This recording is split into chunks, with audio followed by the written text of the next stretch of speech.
I love great conversations. Hi, my name is Angel Jones. Thank you for joining me on 12-Minute Convos, where I help you create a brand of your own unique, real self. Listen in as I have conversations with amazing people from all over the world. Good night, Jeff Long. How are you going on this wonderful, beautiful night? I am doing fantastic. Thanks for having me on today. Hey, it's a good pleasure to have you, Jeff. Like, what parts of the world are you in right now? I am in Ohio in the United States. All right. And which of your talents do you think up to now is responsible for us connecting? Probably all of them. No, we have several different people in our different communities that are podcasters and influencers. And so some of the people in the mastermind group that I'm in with Dan Miller, Aaron Walker, Jamie Slingerland, I believe have been on your show at different times. Yeah. All family. I consider them family. Yeah. Some fascinating things occur. So here, this one, Jeff, like last night, the accountability group met, which is the Yours accountability group, your own unique real self. And one of the young ladies there went to something with Carrie Obrobruner. And Brian Dixon was there, right? And Brian Dixon actually was telling her, oh, so you're the 90 Days girl. And I found that so fascinating because when I had the first vision for this podcast, the 1509 that I went for, right? Brian Dixon was there at Dan Miller's 48 Days to Coaching, right? With excellence. So coaching with excellence, my apologies. So Dan is teaching. I think it's his daughter, right, Ashley? And I turn around to Brian and I say, I'm going to have 1,509 conversations in 3 months. And he says, okay. So it's really amazing how things connect because she met him there and he is identifying her goal. And now I'm having this amazing conversation that I'm sure I'm going to have with you. It's really amazing how things connect, isn't it? It really is. It really is. In fact, I'm about an hour away from Columbus where Carrie had that event recently. So, I was watching his posts on Facebook and other places and wishing I could have been there, but it just didn't work out with my schedule. All right. Well, let's talk about what you do with the podcast is one, most definitely, but I think True Focus Media is definitely the focus, right? Pun intended. Sure. Well, so I've owned a media marketing agency since 2003.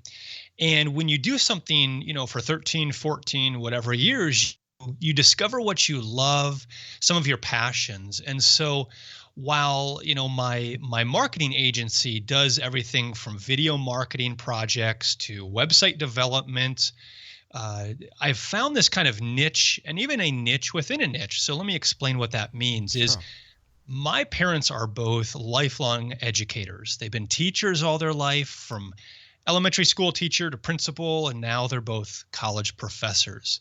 And so oddly enough, when I was a kid, I was like, man, why would anyone want to be a teacher? They're always in school. And then when they're not in school, they're grading papers. And, so the benefits didn't seem to outweigh some of the negatives. Well, as I got older and matured a little bit, I don't know that I've matured fully, I have found that I love teaching. I love training. And so one of the niches that my company and especially myself I found myself in is with online course creation. And so that's where the podcast onlinecoursecoach.com comes into play. It's really a combination of my lifelong skills, my passions and abilities.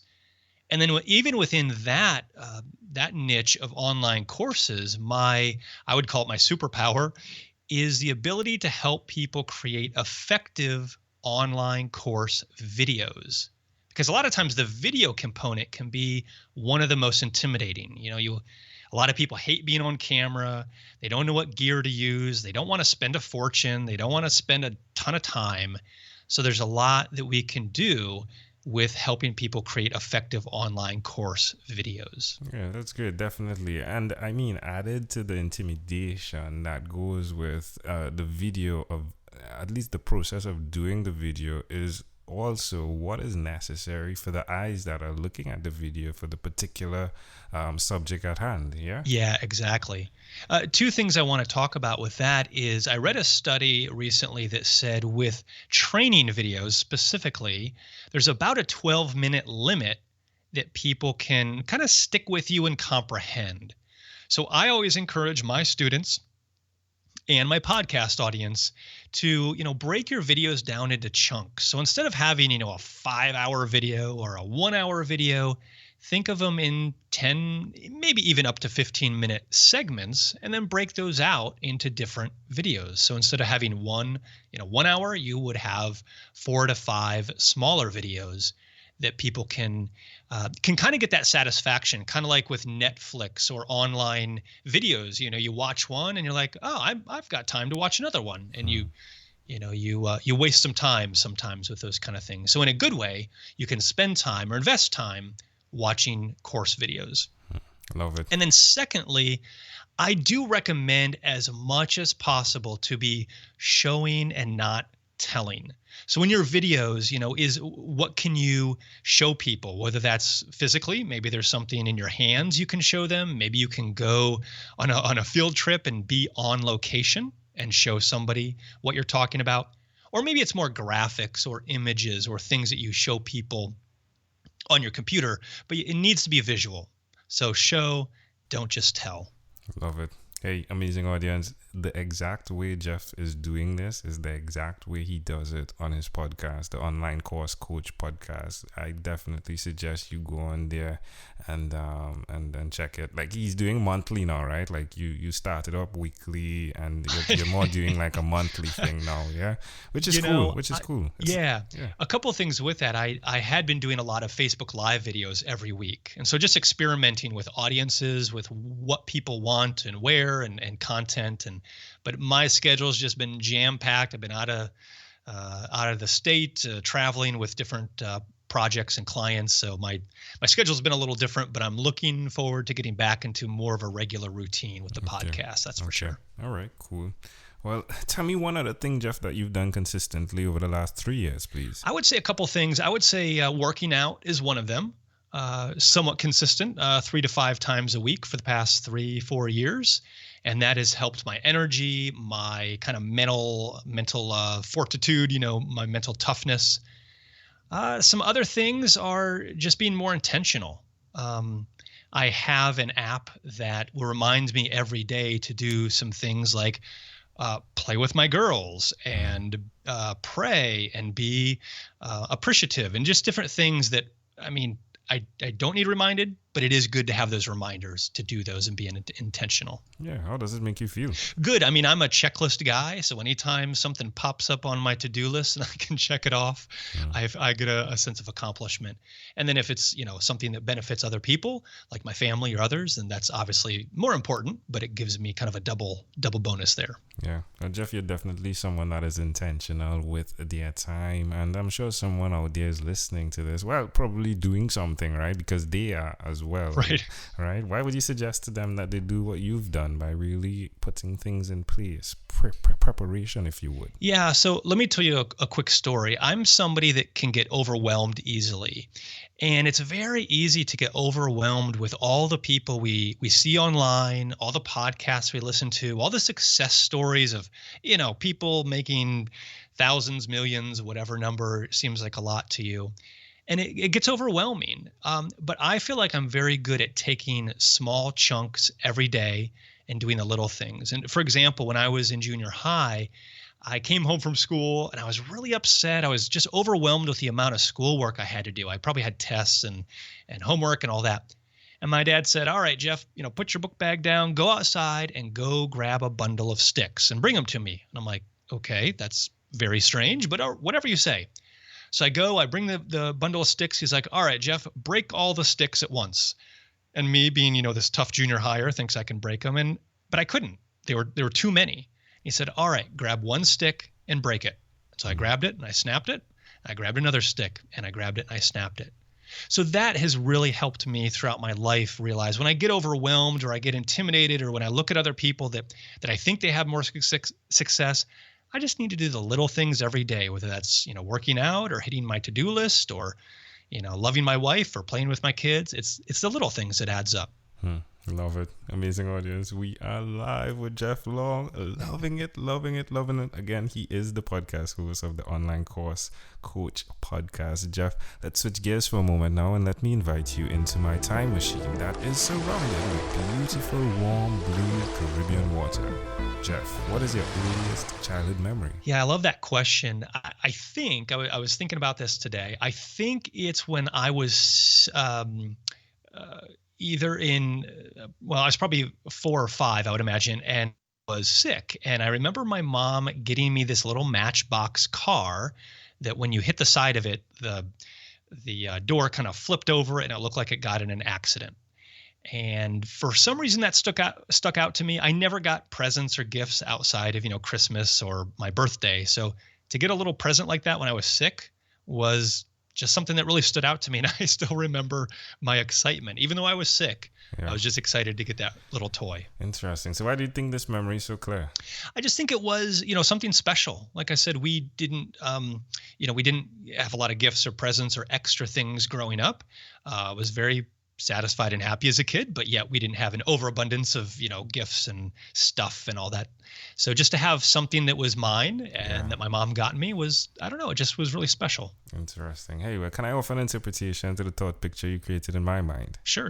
I love the idea of what you shared with the stick to begin with and connecting it, that thread, if you would, of what occurs with small things. So the car, you said, like you touch it and it looks as though it flips over. Is that how it works? Or it looks as though it's banged? How does it work? Yeah, the side panel, like the door, has a little spring in it. So if you kind of the door opens, hit right? it, so if you hit it with another car, as a little kid, you're like, oh, that's great. It flips around like it's in an accident. Yeah, right. So I love the idea of what it takes to get to the next place, which is small steps, right? Small things that could do big things then. Small actions that create big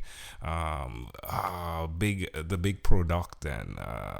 So it's even with what you were talking about with the podcast or what you're talking about. I really love the idea of the sticks, right? So mommy teaches one thing, daddy teaches one thing, but the fact that you're connected to the effects of what can happen by small things, if you would. Absolutely. Small things. It's pretty fascinating, my friend, especially now that you're doing that, right? Like a small thing like a course, right? That can do so much more and that you're helping others as well with that is fascinating. If we fast forward to when you were 12, what was your favorite song? Oh, man. 12. So here's the funny thing about me. This works in my advantage and disadvantage is I have the worst memory. Right. My wife will say, what'd you do last week? And I'm like, I don't remember. I have these vague, so man, when I was 12, I have no idea. All right. I have no idea. It's cool. It happens. You're not the first. I'm sure you would not be the last. All right. Well, we've arrived at our place right here. So hey, we've arrived about our destination. But before we get off of this time machine, there's a small declaration form. So it's yes or no, possibly a bit more. Are you ready, Jeff? Let's do it. Jeff, have you chosen someone to pass on your skills to? Yes. Are you married? Yes. Do you have children? I do. Yes. How many? Two girls. All right. Do you believe in God? Yes, I do. Do you have an inner circle of friends? Yes. Do you watch TV for more than 3 hours a day? No. How about 3 hours a week? Most weeks, not. No. All right. No. What about screen time, the phone and the computer? Is it more than 8 or less than 8 hours a day? Well, when I'm not working, it's much less than 8. But since I'm in front of the screen most of my work, then yeah. Yeah. All right. So, Jeff, after 1,001 conversations in 2016, in 3 months, I came up with a workbook, and the name of it is yours. It stands for your own unique real self. And the idea is, as you uncover those questions, you get to your mission, your own unique real statement.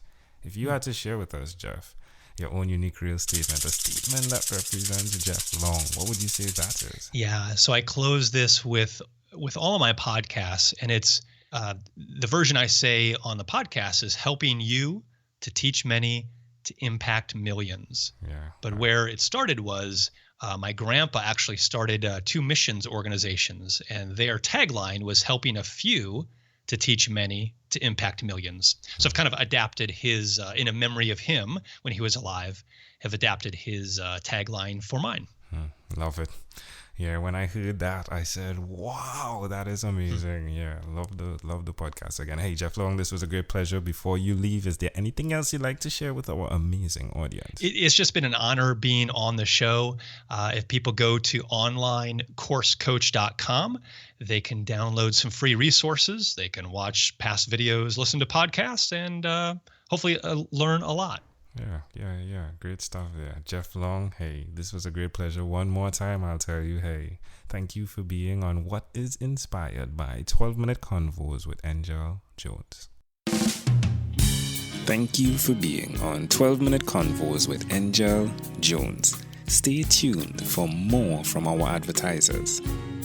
Diabetes is a mountain pandemic. It's a disease that's not acute but chronic. Similar to this rhyming method, I have simplified the definition, the signs and symptoms, and the complications of diabetes for both adults and children in my books, Poems for Patients, A Focus on Diabetes, and The ABCs of Diabetes for Children. These books are available on Amazon.com, and for more information, you can visit my website, poemsbyaj.com. That's poemsbyaj.com.